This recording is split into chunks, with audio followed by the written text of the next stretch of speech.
अस्सलाम वालेकुम, मेरा नाम है महानूर, मैं हूँ आपकी बायोलॉजी टीचर। आज की इस वीडियो में हम स्टार्ट करेंगे लेक्चर नंबर 7। प्रीवियस लेक्चर्स में हम लोग डिस्कस कर रहे थे ब्रांचेस। लेक्चर नंबर 6 में हमने ब्रांचेस कंप्लीट कर ली। आज हम अपना एक न्यू टॉपिक स्टार्ट करेंगे चैप्टर नंबर 1 का। न्यू टॉपिक का नेम है relationship of biology with other sciences. यानी ये जो सब्जेक्ट है हमारा, ये जो हम चैप्टर का इंट्रोडक्शन पढ़ रहे हैं, अपनी बुक का इंट्रोडक्शन पढ़ रहे हैं, उसके अंदर जो बायोलॉजी का सब्जेक्ट है उसका रिलेशनशिप क्या है दूसरी साइंसेस के साथ, अदर साइंसेस। आइए टॉपिक की तरफ बढ़ते हैं। टॉपिक की तरफ बढ़ने से पहले एक दफा रिकॉल कर लेते हैं हमने जहां से चैप्टर स्टार्ट किया था। हमने साइंस की डेफिनेशन से अपना इस चैप्टर नंबर 1 को स्टार्ट किया था। चैप्टर नंबर 1 के अंदर साइंस की डेफिनेशन थी, जिससे हमने ये सीखा था कि ऑब्जर्वेशन की जाती है, फिर उन ऑब्जर्वेशन के एक्सपेरिमेंट्स किए जाते हैं और उन एक्सपेरिमेंट्स की मदद से लॉजिकल कंक्लूजन निकाले जाते हैं, फिर हम उस बात को क्या मानते थे, साइंस। ये हमने डेफिनेशन याद की थी साइंस की। फिर हमने कहा कि ये साइंस का नॉलेज आज इतना बढ़ चुका हुआ है कि उसको एक हेड के अंदर यानी एक साइंस के अंदर बंद करके रखना पॉसिबल नहीं है, तो इसलिए उसको डिफरेंट ब्रांचेस में डिवाइड कर दिया गया, जो कि आज के आपके सब्जेक्ट्स के नेम है बायो, फिजिक्स एंड केमिस्ट्री। तो ये बात रिकॉल करवाने की वजह ये है कि आपको ये याद आ जाना चाहिए, ये बात याद दिलवानी थी कि ये जो साइंस है ये हेड है उन सब सब्जेक्ट्स का जो आप डिफरेंट सब्जेक्ट्स पढ़ रहे हैं, फिजिक्स, केमिस्ट्री एंड बायो। तो जब हेड एक हो किसी भी ब्रांच, ये आगे ब्रांचेस थी ना, तो जब सब ब्रांचेस का एक ही हेड है, सब ब्रांचेस का एक ही हेड है, तो यकीन नहीं है ये बात कि इसके अंदर इन सब सब्जेक्ट्स का भी फिर आपस में कोई ना कोई जो है वो रिलेशन जरूर होगा। अदर साइंसेस, साइंसेस से मुराद खाली साइंस की बात नहीं करें, साइंस की जो डिफरेंट हमने ब्रांचेस बनाई थी, डिफरेंट शाखें बनाई थी, उन शाखों का आपस में भी एक दूसरे से ताल्लुक है। रीजन भी ये है क्योंकि उन सब का हेड क्या था, एक ही था। कौन सा हेड, साइंस।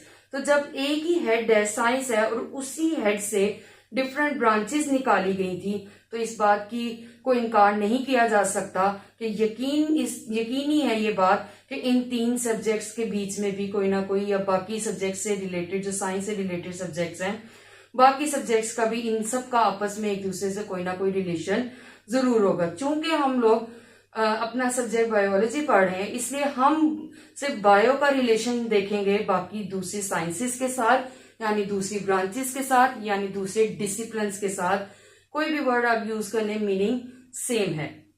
तो इस वजह से आपको ये बात रिकॉल करवाई कि हम जो पीछे साइंस की डेफिनेशन पढ़कर आए थे, उसके अंदर हमने ये बात पढ़ी थी डेफिनेशन के बाद कि साइंस को डिफरेंट ब्रांचेस में डिवाइड कर दिया गया था। तो जब सबका हेड ये एक है, ये हेड है सबका, तो जब हेड एक होगा तो यकीन है कि इसका इसके साथ भी रिलेशन होगा, और हो सकता है कि बायो का इसके साथ भी रिलेशन हो। तो अब हमने इन्हीं को पढ़ना है कि किस तरह से रिलेशन है। हम एग्जाम्पल्स पढ़ेंगे, पहले हम ये बात बताएंगे कि हाँ रिलेशन है, बायो का फिजिक्स के साथ भी रिलेशन है, बायो का केमिस्ट्री के साथ भी रिलेशन है, बायो का दूसरी साइंसेज यानी मैथमेटिक्स वगैरह के साथ भी क्या है, रिलेशन है। पहले हम इस बात को कहेंगे और फिर हम जो है वो लाइफ के हिसाब से जो है वो एग्जाम्पल्स देखेंगे कि किस तरह से इन साइंसेस का बायो के साथ रिलेशन है। So each branch of science has relation with other sciences। ये बात हमने पढ़ ली कि हर ब्रांच का दूसरी ब्रांचेस के साथ, हर जो साइंस है हर साइंस का दूसरी साइंस के साथ जो है वो रिलेशन है, लिंक है। इसी वजह से इंटरडिसिप्लिनरी साइंसेस बनती हैं, बैनुल हुदूद साइंसेस। इंटर यानी बाहमी, डिसिप्लिनरी यानी ये जो डिसिप्लिन्स पढ़ रहे हैं, ब्रांचेस पढ़े हैं, इनका आपस में बाहमी ताल्लुक पैदा होता है। इस तरह से बैनुल हुदूद साइंसेस बनती हैं इन रिलेशंस की वजह से। क्लियर। तो ये था आपका फर्स्ट पैराग्राफ का इंट्रोडक्शन, ये आपकी एक्सप्लेनेशन थी उसकी, जो आपकी फर्स्ट पैराग्राफ आपको आपकी बुक में टॉपिक के बाद दिया गया है, relationship of biology with other sciences. जो फर्स्ट पैराग्राफ था मैंने आपको वो एक्सप्लेन किया है कि हर साइंस की हर ब्रांच का दूसरी ब्रांच के साथ, या हर साइंस का दूसरी साइंस के साथ रिलेशन है, चूंकि उन सबका हेड क्या है, सेम है। अब पैराग्राफ में लास्ट में आप लोगों को एक एग्जाम्पल, पहले एक एक को डिस्कस करने से पहले आपको एक एग्जाम्पल दी गई है, ताकि जितनी आपने पीछे एक्सप्लेनेशन स्टडी की है, जो एक्सप्लेनेशन आप पीछे पढ़कर आए हैं और समझ के आए हैं, उसको मजीद जो है वो समझा जाए, कॉन्सेप्ट जो है उसको मजीद क्लियर किया जाए। हमने देखना है अब हमारा मेन जो है फोकस वो होगा कि बायो का हमने दूसरी साइंसेस के साथ रिलेशन देखना होगा। एक एग्जाम्पल देके आपको मजीद क्लियर किया गया है। मूवमेंट इन द एनिमल्स, जब हम स्टडी करते हैं किसी भी लिविंग ऑर्गेनिज्म की मूवमेंट के बारे में तो हमें एप्लीकेबल करने पड़ते हैं, हमें वो अप्लाई करने पड़ते हैं, वो रूल्स एप्लीकेबल हो जाते हैं। वो अप्लाई कौन से? Laws of motion. और लॉज ऑफ मोशन हम पढ़ते किस में? फिजिक्स के अंदर। तो जब भी हम लाइफ के बारे में किसी भी लिविंग ऑर्गेनिज्म के से रिलेटेड मूवमेंट की बात करेंगे, मोशन की बात करेंगे, हरकत की बात करेंगे, तो कोई और लॉ नहीं बनेगा। वही लॉ हम स्टडी करेंगे, वही लॉ अप्लाई करेंगे जो कि हम पीछे फिजिक्स में लॉज ऑफ मोशन फिजिक्स में पढ़कर आते हैं। वही हम लोगों ने कहाँ अप्लाई करने होते हैं? मूवमेंट ऑफ एनिमल्स, यानी किसी भी लिविंग ऑर्गेनिज्म की मूवमेंट में। यानी जब आप किसी लिविंग ऑर्गेनिज्म की मूवमेंट समझ रहे हैं, उसको स्टडी कर रहे हैं, तो आपने उसके अंदर जो लॉज अप्लाई करने हैं, जो प्रिंसिपल्स अप्लाई करने हैं, जो रूल्स अप्लाई करने हैं, वो कोई और साइंस के नहीं होंगे। वो बायो के अंदर जो हम अप्लाई करेंगे वो वही होंगे जो हम फिजिक्स में पढ़कर आते हैं। वही लॉज ऑफ मोशन अप्लाई किसके अंदर होंगे? जब हम मूवमेंट ऑफ एनिमल्स पढ़ेंगे। क्लियर? अब आपको थोड़ा ज्यादा कॉन्सेप्ट क्लियर हो गया। अब हम वन बाय वन एक एक साइंस के साथ बायो का रिलेशन पढ़ते हैं। सबसे नंबर 1 पे आपके पास है बायोफिजिक्स, यानी बायो का रिलेशन हमने पढ़ना है किसके साथ? फिजिक्स के साथ। उन्होंने कहा है कि डेफिनेशन में, यानी फर्स्ट लाइन में आपको ये बात कही है कि जी हम इसके अंदर पढ़ते क्या? बायोफिजिक्स। डेफिनेशन अक्सर आ जाती है और इंपॉर्टेंट लॉन्ग क्वेश्चन भी है ये आपका। क्या पढ़ते हैं हम इसमें? स्टडी करेंगे किस चीज को? प्रिंसिपल्स को। हम इसके अंदर प्रिंसिपल्स पढ़ेंगे, असूल पढ़ेंगे किसके? Of physics. फिजिक्स के असूल पढ़ेंगे। क्या सारे असूल पढ़ेंगे? नहीं, जस्ट वो असूल पढ़ेंगे। क्यों? क्या मतलब जस्ट? क्या मतलब? हमने सिर्फ और सिर्फ बात करनी है बायो से रिलेटेड, तो हम फिजिक्स के सारे प्रिंसिपल्स को स्टडी नहीं करेंगे इसके अंदर। इस स्पेसिफिक बायोफिजिक्स के अंदर हम प्रिंसिपल्स ऑफ फिजिक्स तो पढ़ेंगे, लेकिन सारे के सारे प्रिंसिपल्स नहीं पढ़ेंगे। फिर कौन से प्रिंसिपल्स पढ़ेंगे? Which are only applicable to biological phenomena, जो कि सिर्फ और सिर्फ किसके अंदर अप्लाई होते होंगे? बायो के अंदर। जो उसके अंदर काम करने वाले तरीके हैं उनके अंदर जहां जहां पे फिजिक्स के रूल्स अप्लाई होते होंगे वहां वहां हम उन फिजिक्स के रूल्स को स्टडी करेंगे। क्लियर? अब हम एग्जाम्पल पढ़ते हैं। एक एग्जाम्पल आपकी बुक में दी हुई है कि हम एक जो सेम बात है दो चीजों को, यानी एक रूल जो हम फिजिक्स में पढ़ते हैं उसको रिलेट किया गया है, उसी की सेम एग्जाम्पल आपको बायो से रिलेटेड दिखाई गई है कि बायो में उससे रिलेटेड एग्जाम्पल क्या है। यानी पहले आपको जो वर्ड दिया गया लिवर इन फिजिक्स, वो हम फिजिक्स के अंदर एग्जाम्पल पढ़ते हैं, और उसी से रिलेटेड जो एग्जाम्पल हम अपनी बुक बायो में क्या पढ़ते हैं उससे रिलेट करके आपको बताया हुआ है। क्या मतलब? उन्होंने जिस तरह का हम लिवर इन फिजिक्स पढ़ते हैं, जिस तरह की उसके अंदर प्रिंसिपल्स पढ़ते हैं लिवर के अंदर, उसी तरह सेम रूल्स अप्लाई होते हैं जब हम स्टडी करते हैं लिम्स इन एनिमल्स। जब हम लिवर इन फिजिक्स पढ़ते हैं तो जो चीजें उसके अंदर प्रिंसिपल्स अप्लाई होते हैं सेम टू सेम वही प्रिंसिपल्स अप्लाई होते हैं। कब? जब हम लिम्स इन एनिमल्स स्टडी करते हैं। लिवर इन फिजिक्स क्या है? लिम्स इन एनिमल्स क्या है? लिवर होता है सीसा टाइप, जो चीज आपकी अप एंड डाउन मूवमेंट करे। सीसा आपने देखा अक्सर गार्डन्स में होता है, वो चीज उस तरह की मूवमेंट जो अप एंड डाउन मूवमेंट करे, उस तरह की मूवमेंट के लिए हम वर्ड अक्सर कहते हैं ब्रेक हैंड, जो ब्रेक्स होती हैं उनके अंदर भी जो अप्लाई होता है अप एंड डाउन वाली, यानी आपने ब्रेक लगाई एंड देन वो वापस अप एंड डाउन, इस तरह की जो मूवमेंट है ये हम पढ़ते हैं फिजिक्स के अंदर। तो सेम अप्लाई होता है जब हम लिवर तो फिजिक्स में पढ़ते हैं, तो इससे रिलेटेड जो है वो बायो में क्या है? Limbs in animals. Same to same lever की तरह क्या है हमारी बॉडी में या किसी भी लिविंग ऑर्गेनिज्म की बॉडी में लिवर से रिलेटेड चीज क्या है? लिम्स। लिम्स क्या होते हैं? हम लिम्स का वर्ड बायो में समझते हैं दोनों बाजू और दोनों टांगे, बोथ आर्म्स एंड लेग्स, दोनों टांगों और दोनों बाजुओं को मिला के हम कहते हैं लिम्स। ये हमारी बॉडी के लिम्स हैं। अब आपने देखा है कि हमारी लिम्स भी यानी फुट एंड आर्म्स वो भी अप एंड डाउन मूवमेंट करते हैं, same to same like lever in physics. Limbs in physics and lever in physics and limbs in animals. तो सेम रूल अप्लाई होता है। जो रूल हम जब स्टडी कर रहे होंगे फिजिक्स के अंदर लीवर की, तो सेम टू सेम वही एप्लीकेबल होंगे प्रिंसिपल्स जब हम क्या स्टडी कर रहे होंगे, लिम्स इन फिजिक्स। क्लियर? तो इस तरह से हमने हर प्रिंसिपल नहीं पढ़ना फिजिक्स का, only which are applicable to bio वो पढ़ेंगे। जो लाइफ से रिलेटेड प्रिंसिपल्स होंगे फिजिक्स के, वो हम लोग इस बायो फिजिक्स के अंदर जो है वो स्टडी करेंगे। सेकंड हमारे पास रिलेशन है बायो केमिस्ट्री। बायो का रिलेशन हमने पढ़ना है केमिस्ट्री के साथ। इसके अंदर वही सेम चीज, हम वो कंपाउंड और वो प्रोसेसेस पढ़ेंगे केमिस्ट्री के, जो क्या किस में एप्लीकेबल होते होंगे, बायो में, लाइफ में, लिविंग ऑर्गेनिज्म में। हर केमिकल कंपाउंड नहीं हमने पढ़ना, हर केमिकल प्रोसेस हमने नहीं पढ़ना, हमने जस्ट वो केमिकल प्रोसेसेस, वो केमिकल कंपाउंड स्टडी करने। जैसे आप लोग पीछे बायोकेमिस्ट्री जब हम ब्रांचेस स्टडी कर रहे थे, हमने तब भी बायोकेमिस्ट्री के नाम से, बायोमोलिक्यूल के नाम से एक डेफिनेशन साइड बॉक्स में की थी। उसमें हमने कहा था कि हम बॉडी के मॉलिक्यूल्स को स्टडी करते हैं, तो जो वो बॉडी के मॉलिक्यूल्स को स्टडी करते हैं तो उसको हमने नाम दिया था बायोमोलिक्यूल, और साथ आपने दूसरा नेम उसको दिया था बायोकेमिस्ट्री। तो सेम ये वही चीज है।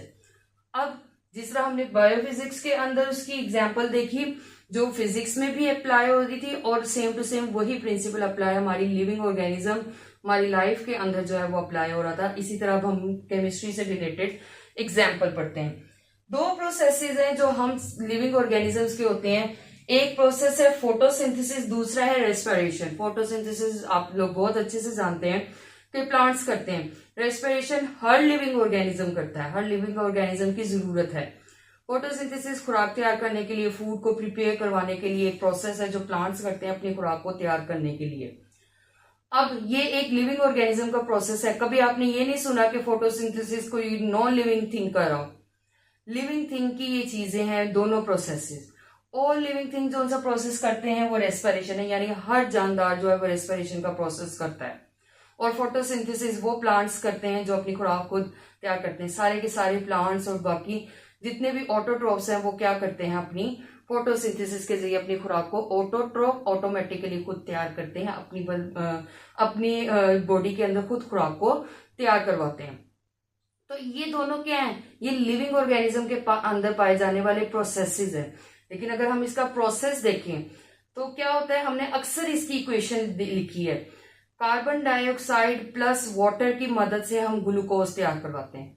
ये पूरा एक केमिकल प्रोसेस है, इसकी मदद से कंपाउंड बन रहे हैं, मॉलिक्यूल्स बन रहे हैं। कार्बन डाइऑक्साइड और वाटर को इस्तेमाल किया, कुछ बॉन्ड बने, कुछ बॉन्ड टूटे और ग्लूकोज का कंपाउंड बना। और ग्लूकोज का कंपाउंड बनने के साथ हमें साथ क्या रिलीज हुई, ऑक्सीजन रिलीज हुई। ये सारी बातें किस चीज के अंदर हम पढ़ते हैं, केमिस्ट्री में। लेकिन ये प्रोसेस होता किसके अंदर है, लिविंग ऑर्गेनिज्म के अंदर। क्लियर? अब रेस्पिरेशन, उसी ग्लूकोज को, वो जो ग्लूकोज हम तैयार करवाते हैं, जो प्लांट्स ग्लूकोज तैयार करवाते हैं, उन प्लांट्स के जो ग्लूकोज है या ह्यूमन बॉडी के अंदर या किसी भी लिविंग ऑर्गेनिज्म के अंदर वो जो ग्लूकोज है या कह लो जो खुराक है, उसको ऑक्सीजन की मदद से तोड़कर दोबारा वापस कार्बन डाइऑक्साइड और पानी बना देना, ये प्रोसेस क्या कहलाता है, रेस्पिरेशन। तो ये केमिकल प्रोसेसेस हैं, लेकिन होते कहाँ पे हैं, लिविंग ऑर्गेनिज्म के अंदर। दोनों के दोनों केमिकल प्रोसेस है। फोटोसिंथेसिस जिसमें हम कार्बन डाइऑक्साइड और पानी को इस्तेमाल करते हैं, और प्लांट्स इस्तेमाल करते हैं कार्बन डाइऑक्साइड को और पानी को, और ग्लूकोज तैयार करवा देते हैं, साथ ऑक्सीजन रिलीज होती है। अब बाकी जितने लिविंग ऑर्गेनिज्म है प्लस प्लांट्स, ये अपनी बॉडी में उसी खुराक को या ग्लूकोज को ऑक्सीजन की मदद से तोड़ते हैं और वापस क्या बना देते हैं, दोबारा कार्बन डाइऑक्साइड एंड वाटर। तो ये दोनों के दोनों केमिकल प्रोसेसेस हैं। बॉन्ड्स बन रहे हैं, बॉन्ड्स टूट रहे हैं, और ये सारी बातें हम किसके अंदर पढ़ते हैं, केमिस्ट्री में। लेकिन ये अप्लाई कहाँ पे हो रहे हैं दोनों प्रोसेसेस, बायो के अंदर, लाइफ के अंदर, लिविंग ऑर्गेनिजम्स के अंदर। तो ये थे आपके, आज हमने दो डिस्कस किए हैं रिलेशन। इंशाल्लाह नेक्स्ट लेक्चर में हम बाकी रिलेशंस को डिस्कस करेंगे।